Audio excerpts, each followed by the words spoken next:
Hello everyone, welcome back to my channel পালস পেথর। আমি শিল্পা। আশা করি তোমরা সবাই খুব ভালো আছো। সকলকে শুভ শারদীয়ার অনেক অনেক শুভেচ্ছা এবং ভালোবাসা।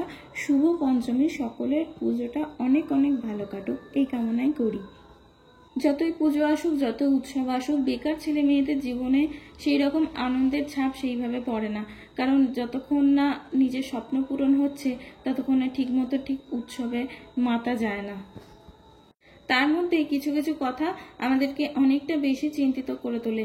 যেমন কালই একটা নিউজ চারিদিকে খুবই ছড়াচ্ছে যে পুজোর পরেই নোটিশ আসবে এবং 50,000 ভ্যাকেন্সি থাকবে। এটা বর্তমান পেপারের একটা কাটিং থেকে দেখা গেছে যে বর্তমান পেপারে এই কথাটা পাবলিশ হয়েছে। তো সেই ব্যাপারে অনেকে আমাকে অনেক পার্সোনালি জিজ্ঞাসা করেছো যে আদৌ কি এটাই সত্যি পুজোর পরেই তাহলে নোটিশ আসছে, ভ্যাকেন্সিটা এত 25,000ই কি আসবে, বা এরকম অনেক প্রশ্ন বিভিন্ন জনের মধ্যে আসছে। তো দেখো, এটা আমি বলবো যে এই নিউজটা সম্পূর্ণ ফেক নিউজ। কারণ এইভাবে কোনো পেপার বলতে পারে না যে তাদের কত ভ্যাকেন্সি আছে বা কবে নোটিশ আসছে, কারণ কোনো অফিসিয়ালি ওয়েবসাইট বা অফিসিয়ালি জানানো হয়নি। একটা ব্যাপার ভাবো যে এত একটা ভাইটাল নিউজ, সেটা শুধুমাত্র বর্তমান পেপার জানবে, এটা কি কখনো পসিবল? এই প্রুফটা দিয়ে দিলাম। এটা প্রথমত পুরনো নিউজ, 25 মাস আগের নিউজ এটা।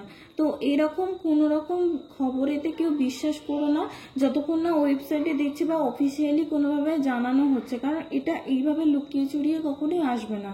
আসলে প্রপার ওয়েতে পুরো ওয়েবসাইটে আসবে, নয়তো কোনো প্রেস কনফারেন্স বা এই টাইপের এতে আসতে পারে, কিন্তু ওয়েবসাইটে সবার আগে আসবে। ঠিক আছে? কোনোভাবে এইভাবে একটা নিউজ পেপারকে জানিয়ে দেওয়া হবে না এইভাবে।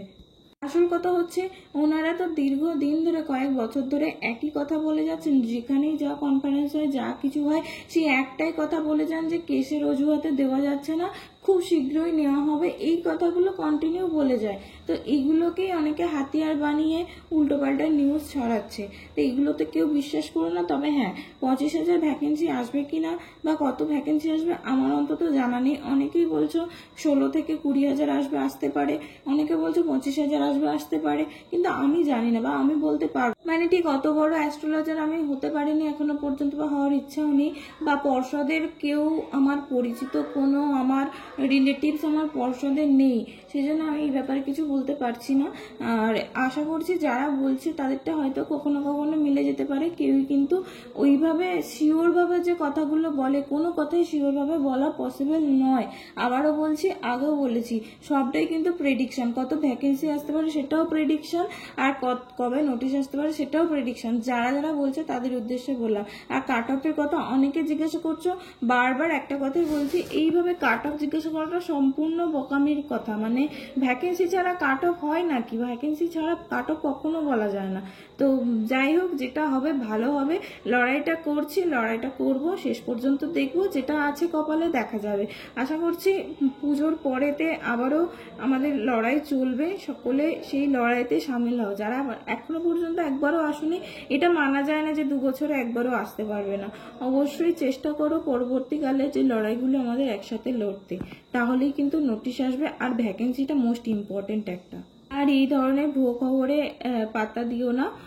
আশা করছি সবার কনফিউশন ক্লিয়ার করতে পেরেছি। যার কোনো কোয়ারি থাকলে অবশ্যই আমাকে কমেন্টে জানাতে পারো। সকলে ভিডিওটা শেয়ার করো। আর যারা যারা ফার্স্ট টাইম দেখছো, অবশ্যই চ্যানেলটিকে সাবস্ক্রাইব করে পাশে থাকা বেল আইকনটি প্রেস করে দিও, যাতে নোটিফিকেশন সবার আগে তোমার কাছে আসে। লাইক করে দিও এবং সকলে ভালো থেকো, সুস্থ থেকো, আলোয় থেকো, সবুজে থেকো। টাটা।